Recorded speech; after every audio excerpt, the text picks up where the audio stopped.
Chapter 7. Sinuklay ni Belle ang mahabang buhok sa pamamagitan ng mga daliri. Nagising siya kaninang umaga dahil sa tawag ni Alexi. Nagbili ng babae na dumaan ito ng maaga sa hotel room para dalhin siya ng damit na makapal na coat. Buwan ngayon ng Disyembre kaya masyadong malamig ang klima sa buong Japan. Ang maleta at mga gamit ni Belle ay pinatid din niya sa bahay ni Jana kahapon. Iniutos lamang niya sa family driver ng kaibigan na idaan niya sa hotel pagkarating niya mula sa Pilipinas. Hindi niya mapigilan ng mapailing, kaya siya nagbakasyon sa Japan ay dahil gusto niyang maranasang magpasko sa ibang bansa. Gusto niyang maglaro ng snow at makapaglibot sa mga kilalang lugar sa bansa kagaya ng Tokyo. Kainis, naudot pa tuloy ang pamamasyal ko. Napapalatak si Belle ang lumabas na siya ng hotel room. Inilugay lamang niya ang mahabang buhok at may suot na makapal na salamin sa mata para hindi agad siya makilala ng mga tao. Sumunod naman sa kanya si Callum. May bitbit itong backpack at hanggang ngayon hindi pa rin ito nagsasalita. Simula kanina nang magising sila ay hindi pa sila nag-uusap. Hindi rin ito nagabalang itanong sa kanya kung bakit bigla siyang sumulpot sa press conference kahapon. Hanggang sa elevator ng hotel ay wala pa rin silang imikan. Tinignan niya ang kanyang cellphone at napapalatak siya nang makitang drain na pala ang battery nun. Paano siya ngayon tatawag kay Jana? Hindi pa man siya pamilyar sa address ng bahay nito at wala rin sa kanya ang mga gamit niya. Ang malas nga naman, oo. Problem? Kunot na ang tanong ni Callum nang mapansin na tinapik niya ang sariling noo. Wala, ikaw ang problema ko. Nainis ay inilagay ni Belle sa bulsa na makapal na coat ang cellphone at mabilis sa mga habang na lumabas na siya ng elevator nang tumigil na yon sa ground floor ng hotel. Sa labas ay napansin niya ang mga ilang-ilang mga reporter na animoy nag-aabang sa paglabas nila ni Callum. Mabuti na lamang at nakapag-disguise silang dalawa ngayon. Kagaya niya nakasuot din na makapal na salamin si Callum. May suot itong baseball cap para hindi agad makilala ng mga tao. Napasingap si Belle nang maramdaman na inakbayan siya ng binata. Nakagat niya ibabang labi nang tumikit ang likod niya sa malapad na dibdib nito. Kung kanina'y relax lamang siya, ngayon ay hindi na. Nanlalambot na ang kanyang mga tuhod dahil malaya niyang nasasamyo ang mabangong katawan ni Callum. Oh heaven! Naipikit niya ang mga mata at dinama ang matinding sensasyon na naglalakbay sa buong katawan niya. Huwag mo silang titingnan para hindi nila tayo mahalata. Bili ng binata sa kanya. Otomatiko na nag-init ang mga pisngi ni Belle nang maramdaman ang mga labi nito sa gilid ng tenga niya. Ilang beses siyang napalunok at pilit na iniintindi ang sinabi nito. Shall we go? Lalo pa nitong hinigpitan ng pag-akbay sa kanya na parang natatakot na mawala siya sa tabi nito. Naglakad na sila. At kagaya ng utos ito ay nakayuko lamang siya para hindi mapansin ng mga taong nasasalubong nila. Ganun na lamang ang nakakabinging pagdagundong ng dibdib ni Belle. Hindi siya masyadong natatakot na makilala ng media. Sadyang bumibilis lang talaga ang tibok ng puso niya tuwing nagdidikit ang mga balat nila ng binata. Nakarating sila sa parking lot ng walang aberya, kaya kahit papano ay nakahinga siya ng maluwag. Pwedeng makitawag? Tatawagan ko lang sana ang kaibigan ko. Magpapasundo ako, tanong niya kay Callum. Nakakunot noong bumaling ang lalaki sa kanya. Naudot ang akmang pagbubukas ito ng pintuan ng passenger seat. Hindi ka pwedeng umalis, kailangan mo magstay sa tabi ko dahil tsak na makikilala ka ng mga tao. Excuse me? Tumaas ang isang kilay ni Belle sa sinabi nito. Ano ako, bata? Kaya-kaya kong sarili ko at saka hindi ako nagbabakasyon sa Japan para lang bumuntot sa'yo. Nanggigigil na sabi niya. Kung ganun, napaigtad si Belle ng hawakan itong isang kamay niya. Iglap lang ay naisandal na siya nito sa katawan ng sasakyan habang ang magkabilang kamay nito ay nakatukod sa bintana ng kotse. Kung ganun, bakit ka biglang sumulpot kahapon sa press conference at bakit mo pinagsigawan sa buong mundo na girlfriend kita? Seryoso ang mga matang tinitigan siya nito. Pakiramdam niya ay pinagpawisan siya ng malamig.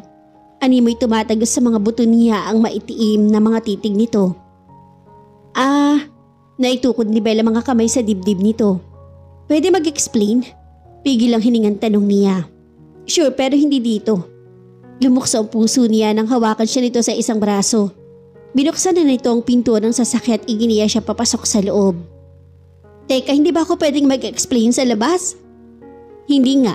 Gusto mong pagkaguluhan ka ng mga taga-media? Hindi ako celebrity. Nasinghalan niya ang binata. Yes, dati. Pero simula nang ipagsigawan mo sa media na girlfriend kita, naging celebrity ka na. May diin ang bawat salitang binitawan ng binata.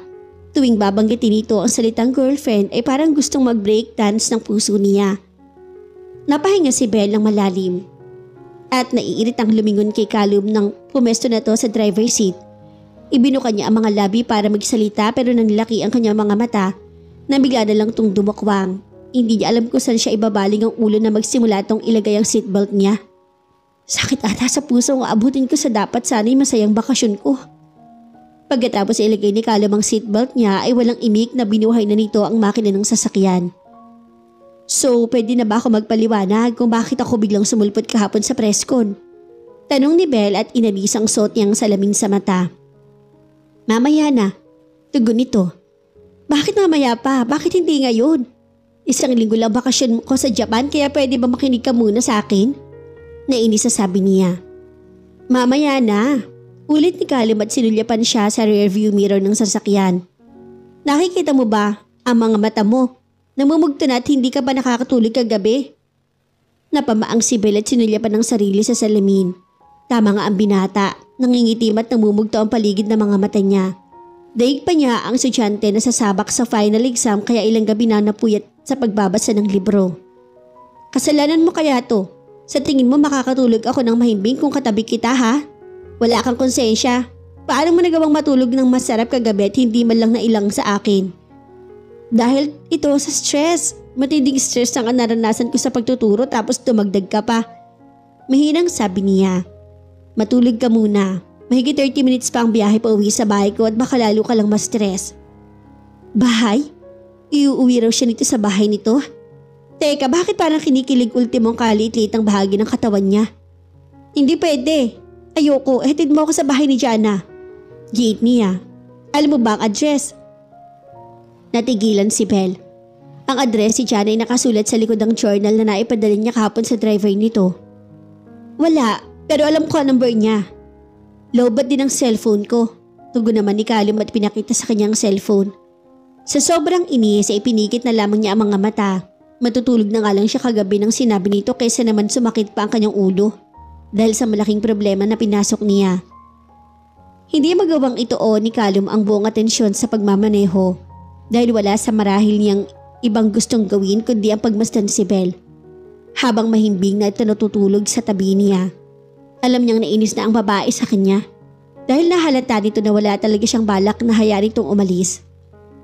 No baby, I'm sorry. Sorry kung ngayon ko lang naisip na mahirapan na pala akong bitawan ka kapag nagtagpo ulit ng mga landas natin. Malungkot nang humiti si Callum at inapuha pang isang kamay ng dalaga. Mahigpit na hinawakan niya yon at masuyong dinala sa kanyang mga pisngi. Bumuhos ang hindi maipaliwanag na emosyon sa dibdib niya. Nang maramdaman ng pamilya ni init ng balat nito, hindi niya lubos maisip kung paano niya nagawang mabuhay sa loob ng 2 taon nang hindi ito nakikita. Marahil tama ang manager niyang si Alexi. Masyadong naging malamig ang pakikitungo niya sa mga tao dahil magmula nang umalis siya sa Pilipinas ay nagbago na siya. Kumusta ka na? Tanong ni Callum habang natutulog si Belle. Hilintala niya ng may liit na halik ang likod ng palad nito na animoy doon siya kumukuha ng lakas. Napabuntong hininga siya. Maraming nangyari sa loob ng 2 taon na namuhay siyang mag-isa at malayo sa mga mahal niya sa buhay.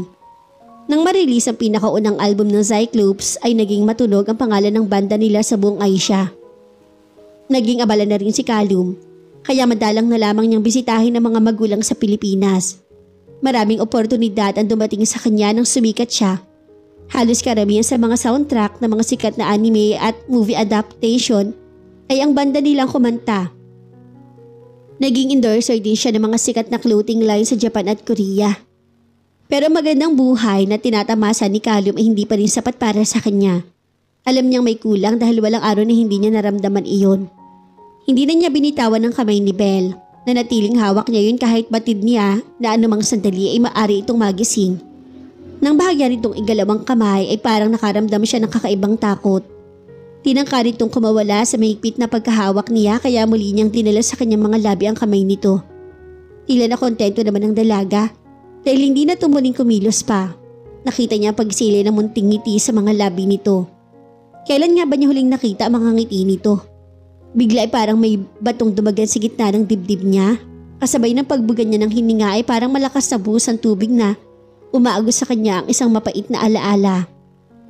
Natuklasan na ni Callum ang buong katotohanan sa likod ng isyong kumakalat tungkol sa kanya. Hindi sinasadyang nagtagpong muli ang mga landas sila ng babaeng naka-flake niya sa restroom ng Peterson University. Marahil ay nasindak ang babae nang makilala siya kaya mabilis sa umamin naman ito sa kanya. Binayaran lamang pala ito ni Pia at maging ang bakalang kaibigan nito para maipahiya siya sa mga tao. Galit na kinumpronta naman ni Callum ang dating kasintahan. Nadatnan niya to sa isang bar kasama ang mga kaibigan nito. Dahil hindi niya matagalan ng ingay sa loob ng bar at ang mga babaeng lumalapit sa kanya, kinaladkad na niya palabas si Pia. Oh baby, sabi ko na nga't babalik ka rin sa akin. Nagsawa ka na ba sa matabang babaeng yon kaya bumalik ka na ha? Malanding tumawa to at nagsimulang buksan ang butones ng polo shirt niya. Damn you! Nagangalit ang mga ngipin at tinabig ni Callum ang mga kamay ng babae. Tumawa naman to at tumingin sa kanya. Kung hindi ka naman pala babalik sa akin, bakit ka pa nagpunta rito? Istorbo ka lang sa pagsasayak ko. Nakaismid na sabi nito. Naningkit ang mga matang tumingin siya kay Pia. Ganyan ka ba talaga kasama? Paano mo ko nagawang ipahiya sa mga tao? Bulyaw niya. Anong ibig mong sabihin? Natatarantang nag-ibos naman to ng tingin. Huwag ka na mag-deny pa. Alam ko na ngayon na biniyaran mo lang ang babaeng at ang baklang kasama niya para ipahiya ako. Hindi ko akalain na ganyang kakasama, Pia. Ikaw ang unang sumuko sa relasyon natin pero bakit pinahihirapan mo ako? 4 na buwan na naging kasintahan ni Callum si Pia. Sa 4 na buwang relasyon nila ay wala na tong ibang ginawa kundi ang pagdadahan siya. Kaya nang malaman niya na may iba pa tong kasintahan maliban sa kanya, kinumprontan niya to, nagalit at pinamukha sa kanya ang mga pagkukulang niya. Sa huli, nakipag-away na to na maluwag naman niyang tinanggap. Dahil hindi ka pwede maging masaya. Galit na pinaghampas siya nito sa dibdib. Hindi mo ako minahal. At nagsimula na tong umiyak kaya natigilan siya. Siguro tama ang sinabi ni Pia na hindi talaga niya to minahal. Niligawan niya ang babae noon dahil sa udyok na rin ang mga kabanda niya sa universidad. Kaya paano kita hahayaang sumaya kung ako naman ang nagiging miserable? Pia, hindi ka na ba talaga babalik sa akin? Kaya kung iwan si Jasper para sa'yo. Humihigbing pakiusap nito. Mahal ko siya. Mahal ko na si Belle. Ang tangi na isagot ni Callum. Gimbala pinagmasdan siya ni Pia. Nagulat na lamang siya na bigla tong tumawa kahit na panay ang pagpatak ng mga luha nito. Hindi kayo magiging masaya. Hindi ako papayag at sisirain ko kayong dalawa. Pabayaan mo kami. Gusto ko nang maging masaya. Desperado namang pakiusap niya. Ayoko. Nagsisigip ang dibdib na tinalikuran niya ang dalaga. Akmang ihahakbang na ni Callum ang mga paa pero narinig niyang na nagsalita si Pia.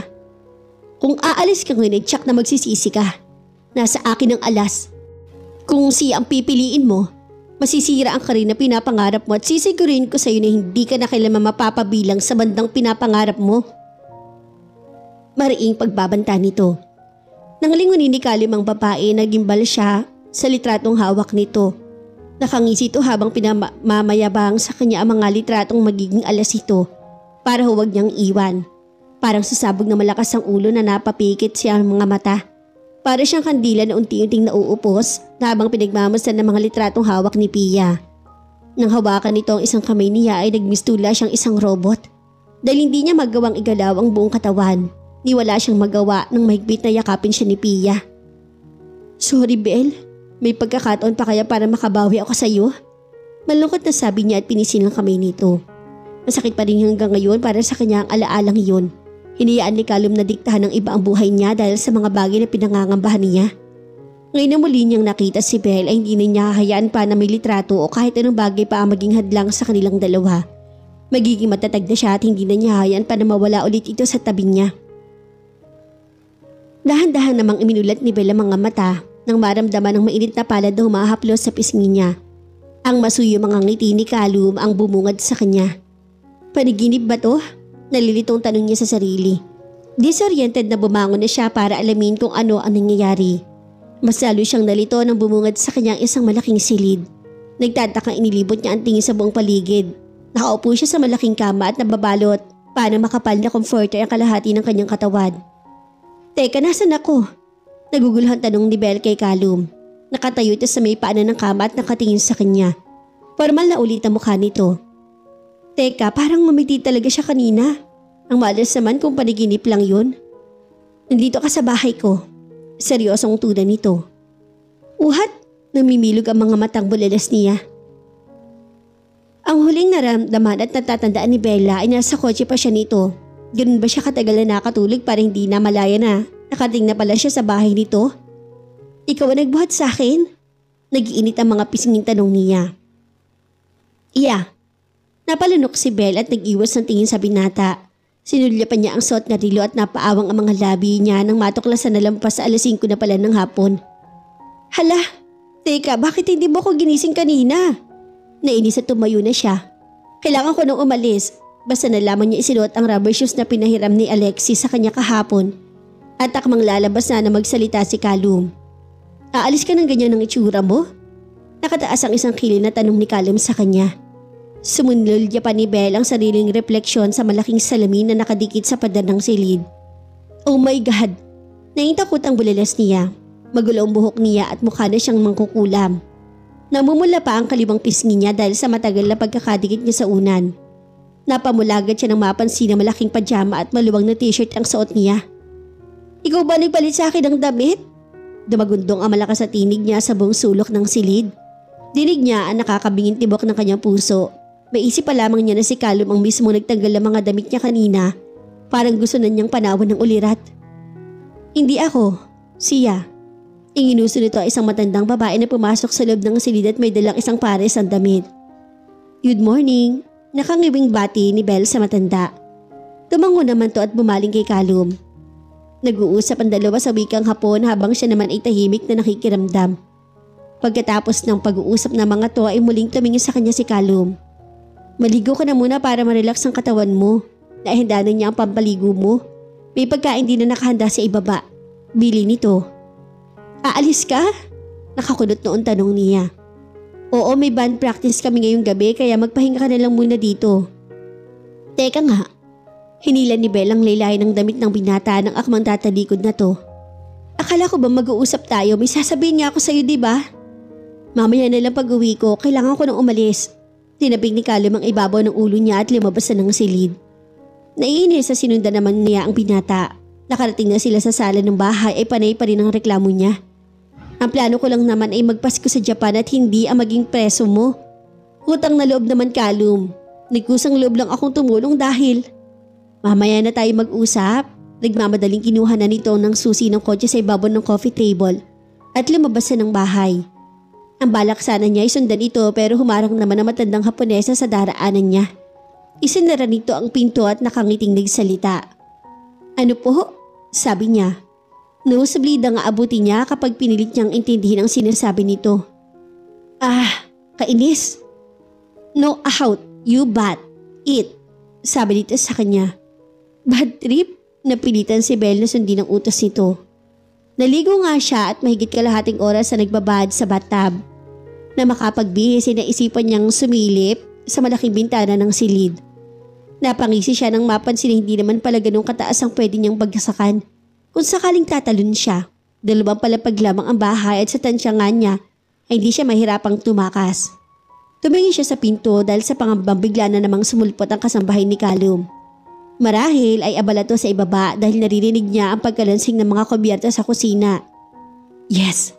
Binuksan ni Belle ang window glass at naipikit niya ang mga mata nang tumama sa mukha niya ang malamig na simoy ng hangin. Wala namang bakuran o gate ang bahay ni Callum kaya kung tatalon siya ay makakatakbo siya kagad palayo. Ang plano niya, makikitawag na lamang sa kahit kanino na may telepono para mapasundo kay Jana. Ang cellphone kasi na hindi pa rin na-i-charge hanggang ngayon. Kaya ko to, promise. Huminga siya ng malalim at pikit matang tumalon sa bintana ng silid. Naramdaman niya ang konting sakit sa sakong niya nang bumagsak ang mga paa niya sa lupa. Nagawa ko. Nakangising iminulat ni Belle ang mga mata. Saglit na sinulyapan lamang niya ang malaking bahay ng bintana bago siya nagmamadaling tumakbo. May ilang bahay siyang nadaanan bago siya nagpasyang lumiko sa kabilang kalye. Nanlumo siya na makita na mga bahay pa rin ang naroroon at ni wala man ang grocery store. O kaya naman ay coffee shop na pwede niyang mapuntahan. Sige lamang Belle, sa paglalakad hindi pa rin sumusuko. Umaasa pa rin siya na makakahingi ng tulong. Nayakap niya ang sarili ng pumatak ang maliliit na nyebe sa ibabaw ng kanyang ulo. Napangiti siya. Kanina hindi niya na-enjoy ang pag-ulan ng snow dahil nasa kotse siya nung binata. Nang biglang lumakas ang ihip ng hangin ay nanginginig na niyakap niya ang sarili. Kahit makapalang suot na damit ay tumatagos pa rin sa balat niya ang matinding lamig. Para siya napapalibutan ng malalaking bloke ng yelo. Kalat na rin ang dilim sa buong paligid. At ang take nagsisilbing liwanag sa daan ay ang ilaw at ang mga posteng na dadaanin niya. Bigla siya nakaramdam ng takot. Hindi na niya maalala kung saan siya dumaan kanina. Kaya kahit gustuhin man niyang bumalik na lang sa bahay ni Callum ay hindi na pwede. Oh please! Nanginginig na ang katawan ni Belle sa lamig. Patakbong lumapit siya sa isang puno at nagkubli roon. 15 minuto na marahil siyang naroroon pero wala pa rin siyang nakikitang tao na maaari niyang mahinga ng tulong. Kapag ganung snow marahil ay hindi agad lumalabas sa mga tao dahil sa malamig na panahon. Nangihinang napaupo siya at niyakap ang mga tuhod. Bukod sa nilalamig siya ay kumakalam na rin ang sikmura niya. Sana pala nakinig na lang siya sa sinabi ni Callum na manatili sa bahay nito. Hindi sana siya naliligaw ngayon at nagtitiis sa sobrang lamig at gutom. Callum? Hindi niya mapigilan ang paghikbi. Kung kailan siya nakawala sa binata ay saka naman niya hinahanap-hanap ang presensya nito. Callum, paulit-ulit na tinawag niya ang pangalan ng binata. Kahit alam niya imposibleng marinig siya nito. Nang mas tumindi pa ang lamig ay umiiyak na niyakap niya ang sarili. Hindi alam ni Belle kung anong mangyayari sa kanya ngayon na nasa isang ibang bansa siya at naliligaw pa. Sana naman hindi na siya mapahamak dahil marami pa siyang pangarap sa buhay. Napaigtad siya nang maramdaman na may mainit at makapal na coat ang bumalot sa katawan niya. Gulat na nag-angat siya ng tingin. Naikurap niya ang mga mata nang tumambad sa kanya ang nag-aalala mukha ni Callum. Mababakas ang takot sa mga matang tanong nito. Niwala itong pakialam kahit malamig doon at black t-shirt lamang ang tanging suot na pang-itaas. May mga patak na rin ng snow sa ibaba ng ulo nito at magkabilang balikat. Parang batang napasigok siya at malakas na napahagulhol. Sorry, humihikbing saad ni Belle. Sa halip na magsalita ay buong pag-iingat na dinala siya ng binata sa mga bisig nito at mahigpit na niyakap. Naramdaman niya ang matinding tensyon sa buong katawan ng binata. Natakot din kaya ito nang mawala siya kanina. Parang may mainit na mga palad ang humaplo sa puso niya dahil sa naisip. Basta, wag mo na ulit gagawin yun ha. Okay? Hindi ka na ulit pwede mawala sa paningin ko, promise. Sabi nito at marahil naplos ang likod niya para patahalin siya sa pag-iyak. Promise. Buong sinseridad na tugon ni Belle at nagsumiksik sa mainit na mga bisig ni Callum. Nang hapitin siya palapit sa katawan nito ay himalang hindi na niya maramdaman ng lamig. Human jacket lang pala ang kailangan niya para maibisan ang lamig na nararamdaman niya ngayon.